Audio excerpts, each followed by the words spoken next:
Yes, we're delighted to be joined this Friday night by a man who's having a wonderful, wonderful season, well represented at the Dublin Racing Festival as well.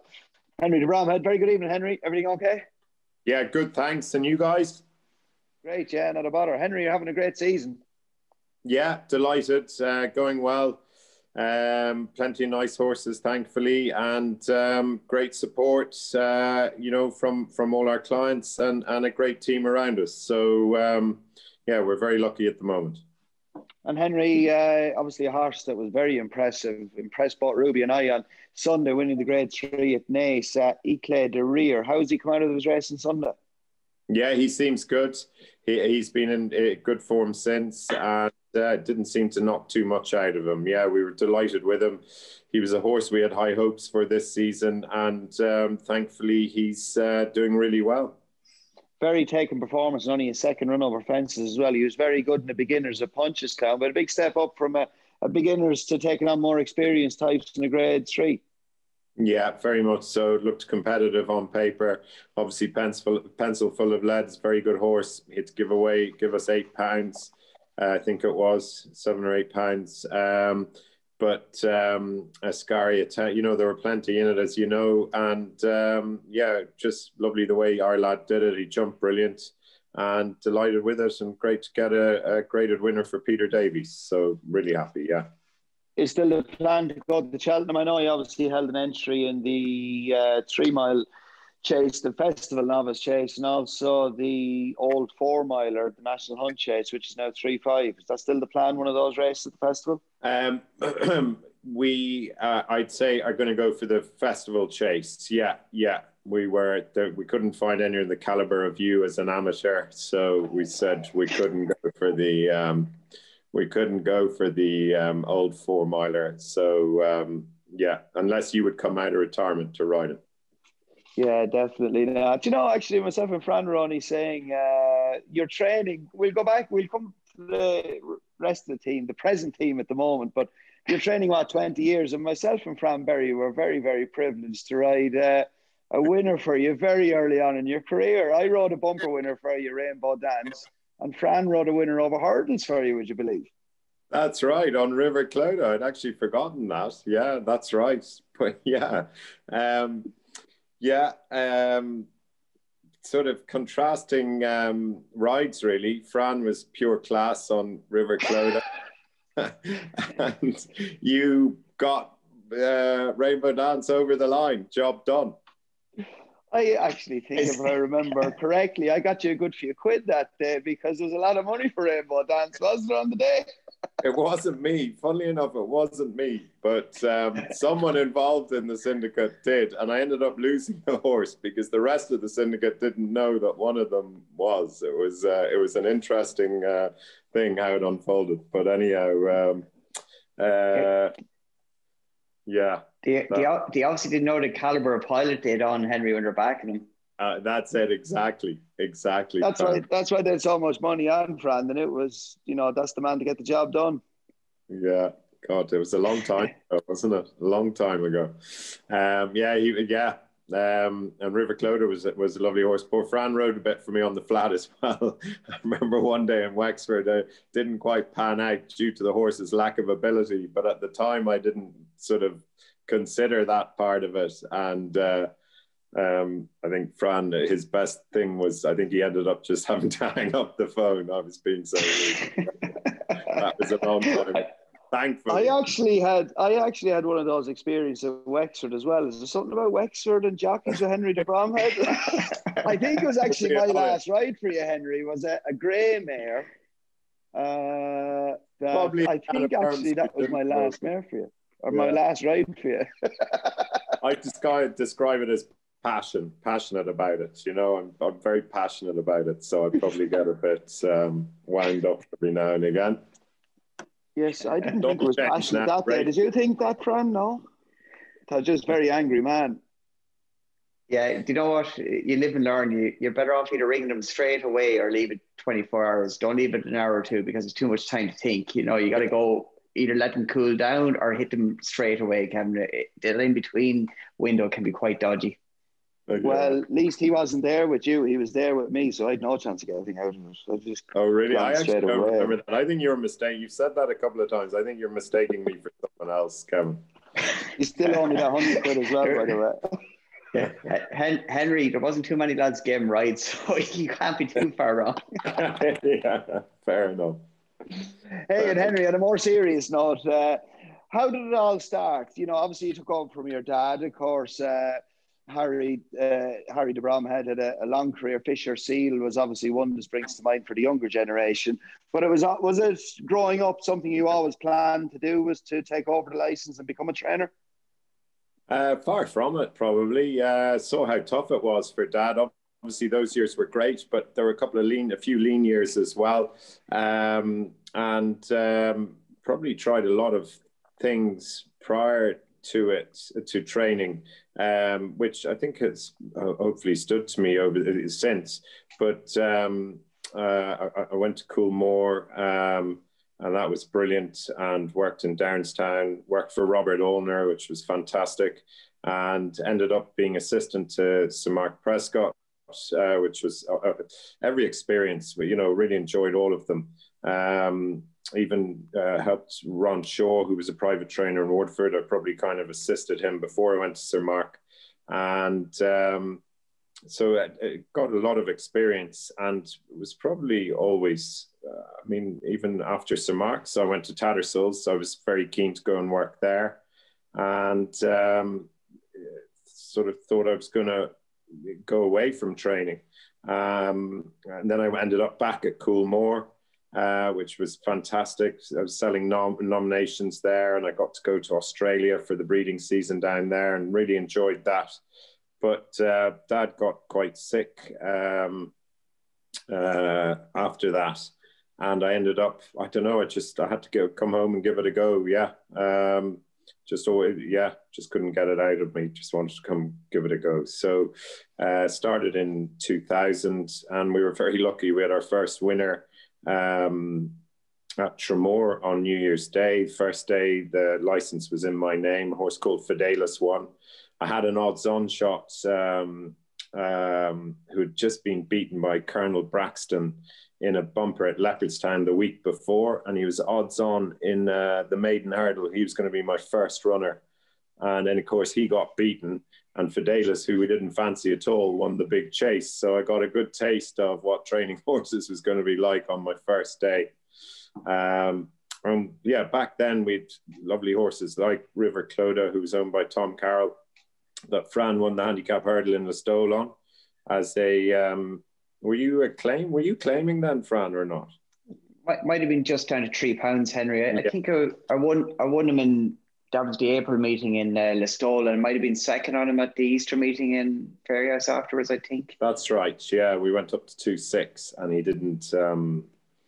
didn't seem to stay in the end. Yeah. But and then it just progressed from there, progressed and regressed. We went backwards for a while and ended up trading horses, doing a lot of that, buying and selling, you know, pointers and whatever. But it went pretty quiet for a while. We're down to 3 winners one season. And then we had this lovely horse, Oscar India, that had got hurt. I bought him at the Derby sale with Ron Shaw, who I'd worked with years before. And he got hurt, and we were advised to finish up with him. So I let him off for a year, and Ron sort of got out of him, and I brought him back in. We'd very few to train at the time, and he was brilliant. He sort of, I don't know, he got headlines in the Weekender after winning a point-to-point at Wexford, because he smashed some time, or his time was incredible or whatever on the day, and he'd won by 25 lengths. And Alan Potts happened to be reading the Weekender and was coming over to look at horses, and he rang me about Oscar India. Unfortunately, the injury recurred, and I told him we couldn't sell him to him, but he came and bought a couple of young horses off us that he was going to send back to England, and one of them wasn't finished broken, and we hadn't finished breaking him. So I said, as a gesture of goodwill, I'd just finished breaking him. And next thing we started talking, and we ended up going off around the country. 3 months later, we bought 14 horses. So I probably hadn't got 14 horses in the yard at the time, and suddenly we had 14 more horses. So that was an incredible opportunity. And that was the game changer. No, it certainly, it certainly would press the fast forward button. Yeah, absolutely. Still had to learn a lot after that, but it definitely was a massive help. And Henry, before, obviously, it just goes to show how opportunities present themselves a little bit by accident, that you obviously Alan Potts got in touch with you. In those quiet days, did you ever feel like, did it cross your mind that, right, training isn't for me, it's not going to work, I'm going to go and do something else? Did that ever cross your mind? Oh, absolutely. Yeah, absolutely. Like, yeah, I'm not sure about people but definitely, yeah, it would have. You know, it was tough, and you're doing everything. And yeah, it's a tough job. I'm sure, like everyone else's work, but it was tough, and it definitely crossed my mind. Yeah, yeah. Fortunately, now I probably wasn't qualified to do much else, so thankfully I had to stick at it. And yeah, you just have to keep working hard, and eventually it started to come right for us. My wife Heather obviously had a lot to do with it all. But and at the time, the support of the Potts gave us was, as I say, that was a big fast forward as well. You know, Sizing Europe turned up in those 14 horses, and obviously he was a horse of a lifetime. And for a young trainer starting off, I know you trained for a few years prior to that, but that was the one that brought Henry De Bromhead's name to prominence. A good horse on the big days. That's what every trainer strives to find, is one of those good horses, to attract new owners and to attract more publicity. Yeah, very much so. Yeah, like when I first came home, you know, we had loads of older horses, and we did well with them. You know, we were going good, but like I say, it all quietened right down, and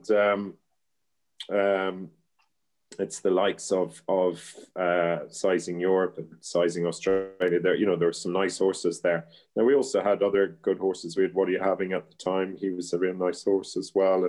Plenty, but Sizing Europe stood out, and yeah, they definitely helped. Don't you know? It's what they call the Saturday horses, I suppose, and you know, they just keep your name fresh in people's minds. And he just brought you to the next level, Sizing Europe. He was your first, obviously, standout horse, and he couldn't have come at a more important time at such an early stage of your career as well, when you needed a horse of the caliber of Sizing Europe.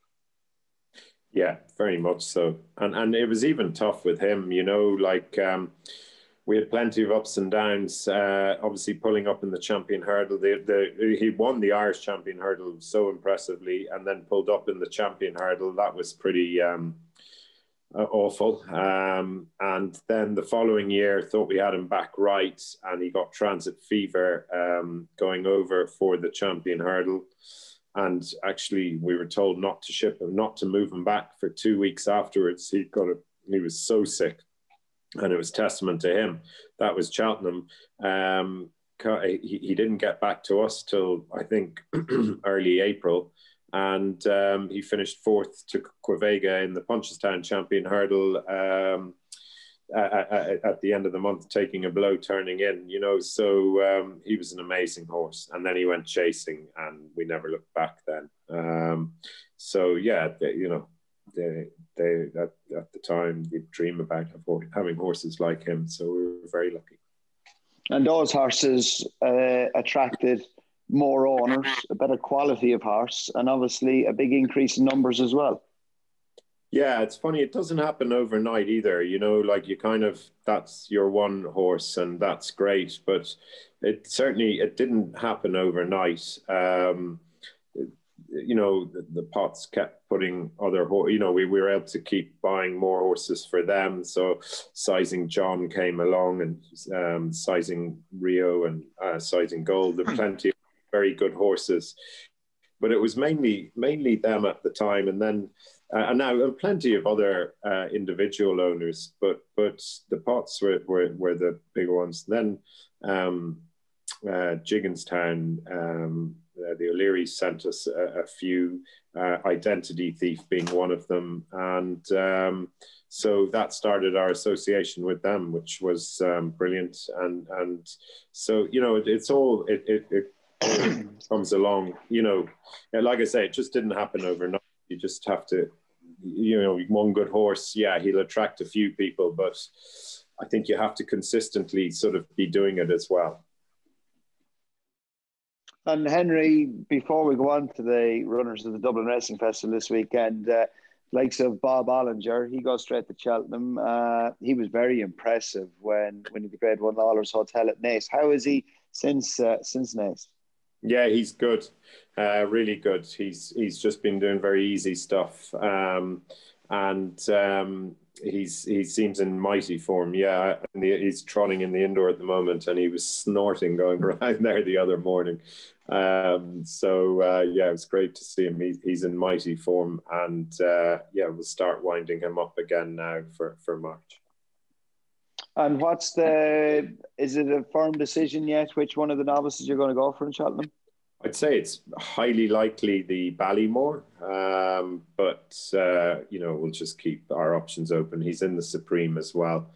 He has so much pace. In fairness, Brian and Davey are one of our head guys. Took a bit of persuading to get me to go 2.5, but anyhow, we went and they were absolutely spot on. And because he's just got so many gears as well, this fella. So I went 2 miles and we got beaten by Fernie Hollow, and then he was very good over 2.5 at Navan. And a good horse to just get beat by. I remember watching it that day. Fran, you were with me. We were in Dundalk, and the way you quickened up both yourself and Fernie Hollow, you pulled, I think, 40 lengths clear of the rest of them. But when you turned from the hurdle across the top and Gorn, he just kept quickening. We knew how good Fernie Hollow was. I don't think anybody realised, maybe yourself did, how good Bob Ollinger was until that day. Yeah, we held him, and yeah, I mean, we hoped that's what he was. His work has always been very impressive. So yeah, look, he's a very exciting horse. Yeah. A Plutard, you've sidestepped the Dublin Racing Festival to go straight to Cheltenham. How is he after that? That was a brilliant performance in the Savills Chase. He's good. He's in great form again. We backed off him. He had a tough enough race that day. So he seems in mighty form. And the other plan is to go straight for the Gold Cup. Am I right saying that was his first time over the trip as well in the Savills? It actually wasn't. As a novice, we ran him in Punchestown before. I just wanted to see. His form just was so bad going right-handed. He was 20 pounds less. His performances were 20 pounds less going right than left. And we stepped him up in trip and he won so impressively. Having gone right-handed twice, he was actually very well handicapped. He beat Dr. Genève in a beginner's chase going left at Naas, but the run before that and the run after, he was beaten by sort of 135, 140 rated horses. And so I just didn't know, was it left-handed or was it trip when he went to Cheltenham and was so impressive? So we went to Punchestown for the novice chase, and Delta Work beat him. In fact, even Paul Nolan's good horse was second, beat us for second over 3 miles, or 3-1. But it's just amazing how much better he is on a left-handed than right-handed track. Oh, were you expecting a performance like that in the Savills going to Cheltenham, or was it a basically more fact-finding mission? See where you stood after the race with him, going forward for future plans?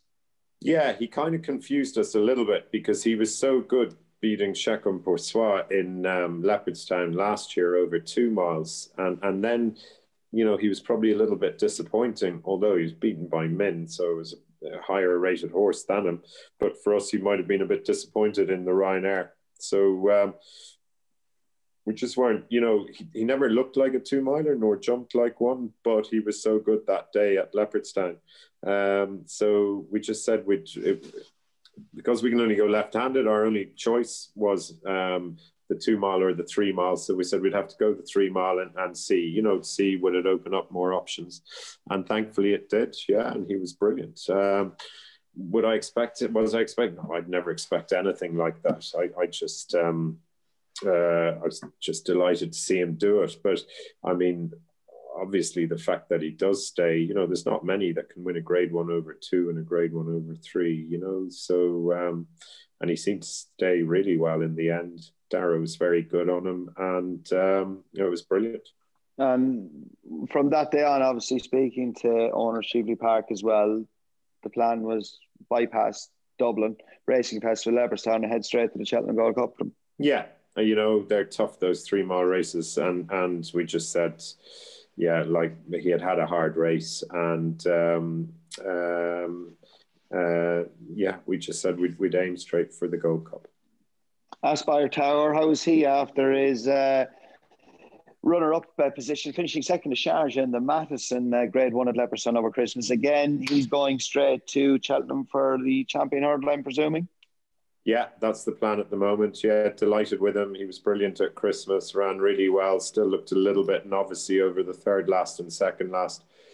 But yeah, again, just like he's only just 5, and funny, even the bit of time he's had now, he's filled out even more and grown even more.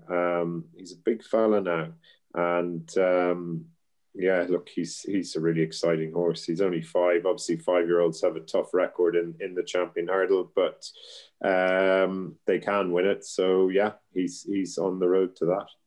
And he's only had, 2 runs this season. He won the Grade 2 on a seasonal reappearance for beating Abercadabras and Jason the Militant, wasn't it? That's down Ryle. Yeah. Was it always the plan this year, Henry, to obviously at the finishing runner-up in the Triumph Hurdle last year, to Burning Victory, to campaign him rather conservatively because he was 4 turning 5? Yeah, yeah, I mean, you couldn't have gone, you weren't getting too excited on that Triumph Hurdle run, to be fair. He just didn't show up at all. But the run I just kept going back to was Leopardstown at Christmas before that. And he just sort of annihilated. Like I hadn't seen a horse win at Leopardstown like that for a long time. And he was so impressive that day. So I don't think he ever, whether it's just big, 3 rising 4, he only had a month off between his flat career and going hurdling, did everything just catch up on him, big backward horse. And because he then fell at Leopardstown in February when he looked like he might win, but horses that he hammered the time before. And then he was just a disaster at Cheltenham. He just kept jumping left, and I don't know what. He just wasn't himself. So this year, we said we'd start and see, could he replicate was that his kind of form, the Christmas run last year? And thankfully it was, and he was brilliant. And then, yeah, look, the lads who owned him at the time were happy enough to wait. The only other option was the Morgiana, and that was only 2 weeks. So we said we'd leave it and wait for Christmas. And yeah, it worked well. Obviously Rob Core owned him now, and yeah, I think we're doing the right thing with him this year. Yeah. And obviously, Henry, just going back, touching briefly on the Triumph Hurdle run, that was a horrendous fall. A lot of people feared the worst that day in the Spring Juvenile last year when he came down at the last. Mentally, it might have left a scar on him for the Triumph. Could easily have, absolutely, yeah, and that could have been it otherwise. It just never looked. But even that February run didn't look like the Christmas run, So, but it could easily have been the fall at Cheltenham. Yeah. MINELLA, Henry, what's the update on him? Yeah, he's out for the season. Sadly, he got a knock, and he's out, which is a shame. It's very small, but unfortunately, it's there. And yeah, it's frustrating, but unfortunately, it's part of it all. Yeah. Okay, and MINELLA Melody, what's the update on her? She's in great form. She's really good. She's just sick of seeing Concertista's back end, but she's in great form, and she'll go for the Mare's Hurdle, I'd imagine. Yeah, that's the plan at the moment. She'll go straight there, I'd say. Rachel Blackmore is nearly leading rider at the moment in Jumps Championship. She's a big part of your team. How much pleasure does it give you to see her at the top? Or I suppose it illustrates how well you're doing as well, and what a team you've built up. Yeah, it's brilliant to see it. She's, look, as I always say, we just feel so lucky to have her riding for us. She's flying, and it's great to see it. Yeah, she's one of the best around, and we feel very lucky to have her. Yeah, she's particularly tough. I remember being in Limerick on Munster National Day, and she got a horrendous fall at the last few, and she was walking around with her arm up like this, and you stood aside and let her deal with the doctors. And I rang my dad on the way home and said, I think Rachel Blackmore will be out for a few weeks. She definitely done her collarbone. She pitched up the next day and rode a couple of winners somewhere else. Amazingly tough. She is. She's incredible. I mean, I think the imprint of her was still on the ground in Limerick, and yeah, you know, and even that afternoon it was kind of, Rachel, no, I really don't think you should. Oh no, I think I'll be fine. I think I'll be fine. She's tough out, and yeah, just great admiration for her. Yeah. What makes her so good, Henry, as a rider for you, dealing with her every day? Sure, she's just, I don't know what makes the good riders good. You guys would probably know more about that than I would. She's obviously a brilliant rider. She's got a great brain. She's as fit as a fiddle. You know, she's tough out. And I suppose she loves to win. You know, like, yeah, that's what we find with her. She works hard, and she's just she's a team player, and yeah, it's great to have her around. Dublin Racing Festival, of course, 2 Grade 1 winners there for you last season. Of course, Honeysuckle won the Irish Champion Hurdle, being to regain her crown. And of course, Notebook won the Grade 1 Novice. We'll start off with the Nathaniel Lacey Solicitors Novice Hurdle, Grade 1, the opening Grade 1 of the weekend.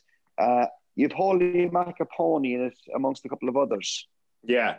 Very impressive winner his first day, beat Willie's horse. I've forgotten his name. Gellard de Manel. Gellard de Mesnil. Yeah. Your French pronunciation is so better. EKLAT de RIRE had 4 different names every time you've named them. But anyway. Yeah, very impressive. The first day went off favourite for a Grade 2 in Navan and pulled up beside the second favourite, Fighter Allen. I've just no reason. We went through him with a fine-tooth comb, and he was so classy the first day, even if the other horse wasn't fully wound up. You know, you could argue, like, he wouldn't have finished a whole lot. We beat him 6 or 8 lengths, and it looked handy enough. And it was our first run as well. So we just don't know what happened the next day, you know, and that's the concern. But he seems in mighty form, and we just said we'd pitch him in here. You know, on his maiden hurdle form, he's very much entitled to be in there. And hopefully whatever it was a once-off, and he'll come back to form again. You've also got Calcas in the same race as well. He was impressive when he won his maiden hurdle at Limerick. Yeah, very good that day. Absolutely delighted with him. And he's obviously a real chaser in the making. He jumps brilliant, very, you know, but he was impressive that day. And the 4th has won since. And yeah, we'll take our chance and see how we go. Yeah. If he stays, he'll run very well. Okay, and Baptism of Fire is also in that as well, but I'm nearly certain he's in one of the handicaps over the weekend also. Yeah, he's in the 3-mile handicap as well, so we're not confirmed as to where we're going yet. Notebook in the Labrooks Dublin Chase, the Grade 1 on the Saturday, the second race, and he's 6.5 lengths to make up with Shaka Poursois, but he's won 2 Grade 1s, both around Leopardstown already. Yeah, he's a very good horse, jumps brilliant. He seems in mighty form. That was his first run out of novice company.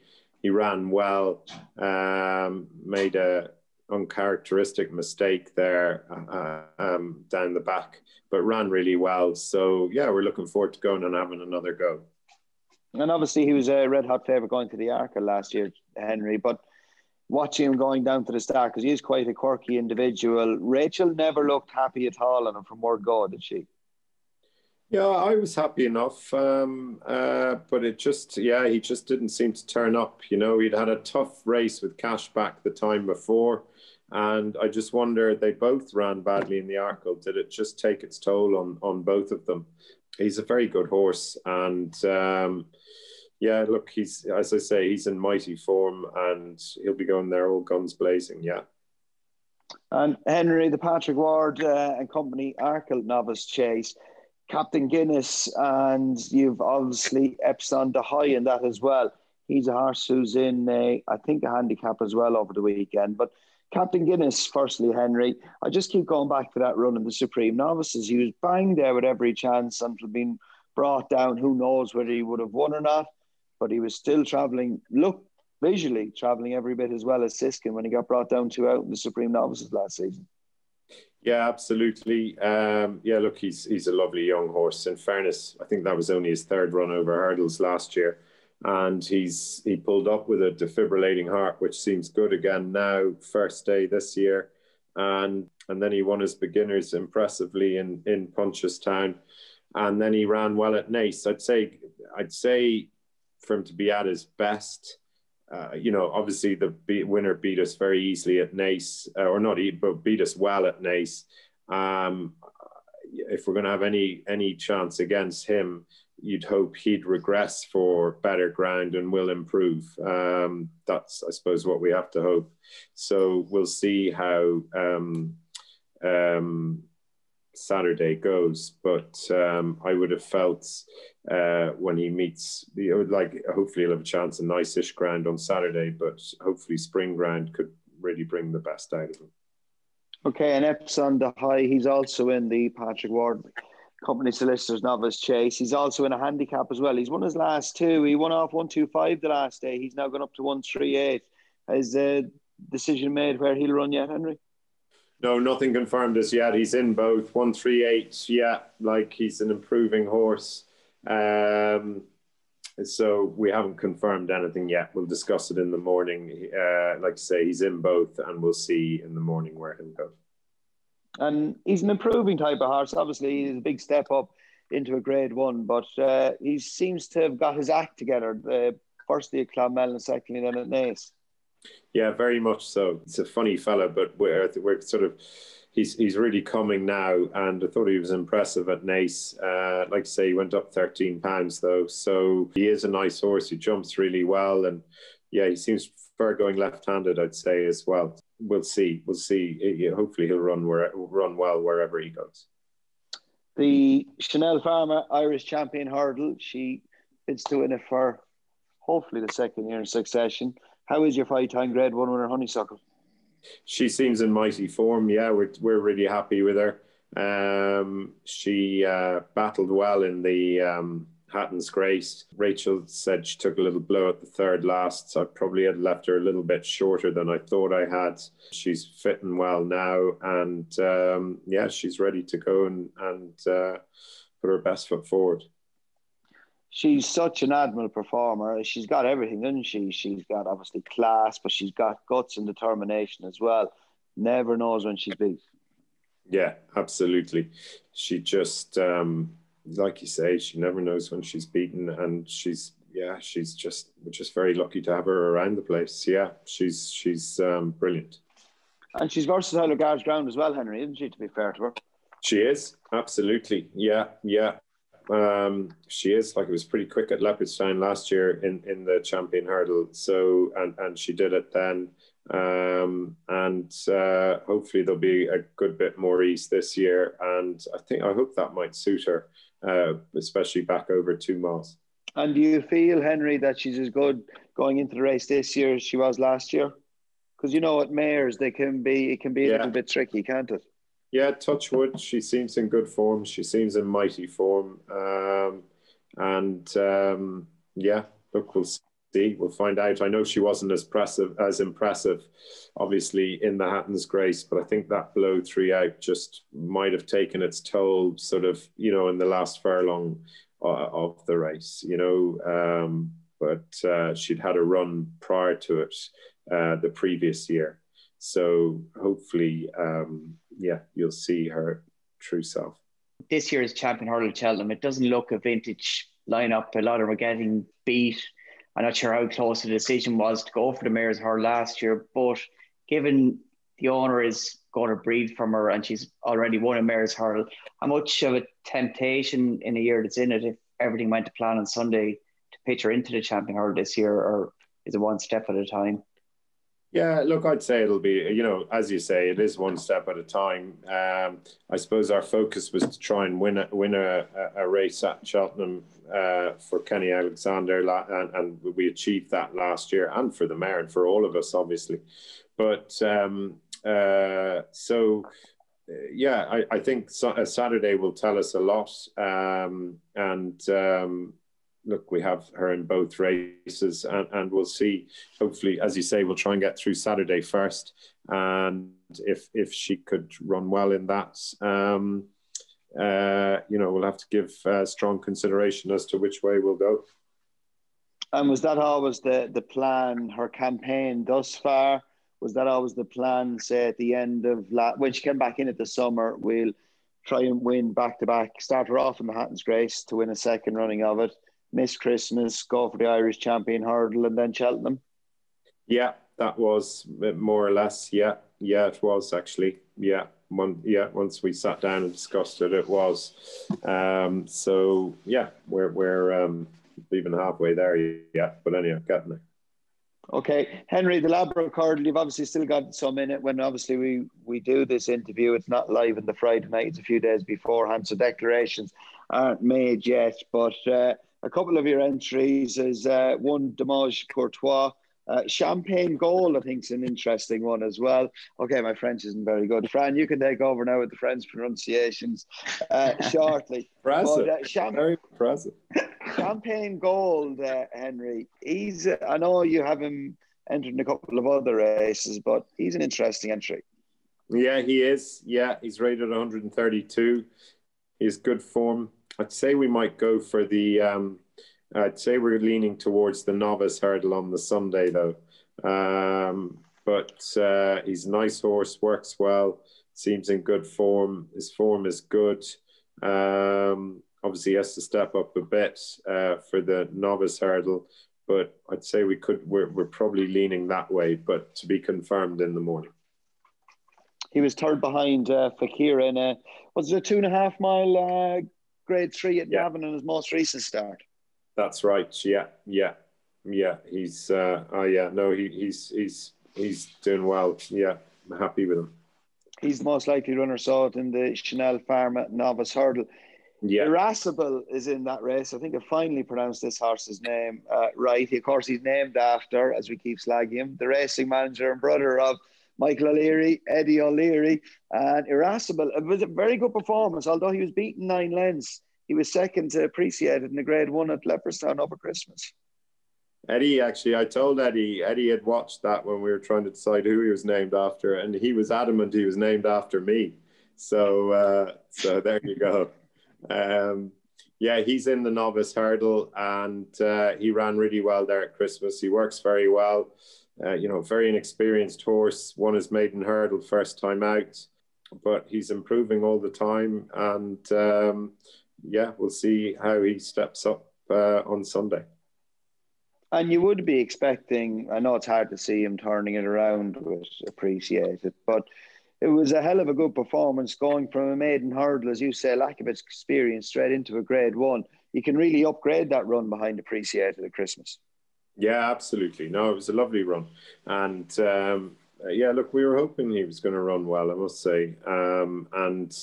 He was good, and he's improving all the time. So, as you say, we were well beaten by Appreciated, but we'll go and take our chance and see where we are.